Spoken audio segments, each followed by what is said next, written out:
지난해 서희초 교사 사망 사건 이후 교육당국은 부랴부랴 교권 침해 대책을 쏟아냈죠.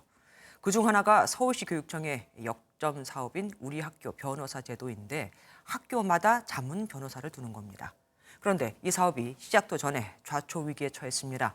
월 20만 원을 준다니 아예 변호사회에서 거절을 해버린 겁니다. 안병수 기자가 단독 취재했습니다. 연이은 교권 침해 등으로 얼룩졌던 지난해 학교 현장에 변화의 조짐은 있었을까? 대한법률구조공단의 학교 문제 법률 상담 건수는 지난해 1천여 건으로 예년과 비슷해 심각성은 줄지 않은 것으로 나타났습니다.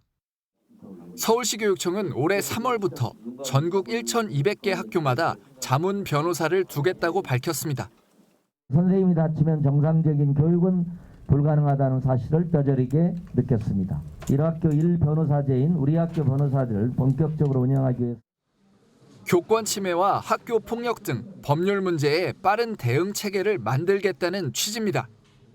하지만 교육청이 최근 변호사를 지원해달라고 요청한 서울지방변호사회는 사실상 거부 의사를 밝힌 걸로 확인됐습니다. 교육청이 요구한 자문 활동은 교육 활동부터 학교장 요청 사항까지 4가지에 이르는데 총 자문료는 20만 원에 그칩니다.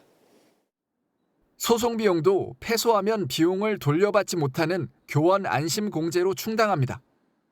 반면 서울시 교육청의 고문 변호사는 기본급과 별개로 자문건당 10만 원에서 30만 원이 지급되고 조교육감은 자사고 폐지 소송에만 혈세 2억 원을 써 논란이 됐습니다. 일각에서는 적은 예산으로 치적을 쌓기 위해 업계 사정을 고려하지 않았다는 주장이 나옵니다. 열정페이로 비판받는 국선 변호사 급여보다 못한 수준이라고 할 수 있습니다.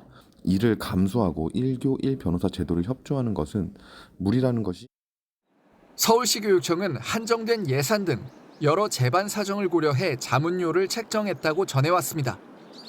MBN 뉴스 안병수입니다. 안녕하세요. 김주하입니다.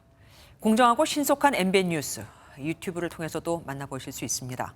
특히 더 많은 뉴스와 라이브를 보고 싶으시다면 오른쪽을 눌러서 구독하시면 됩니다. 어렵지 않죠?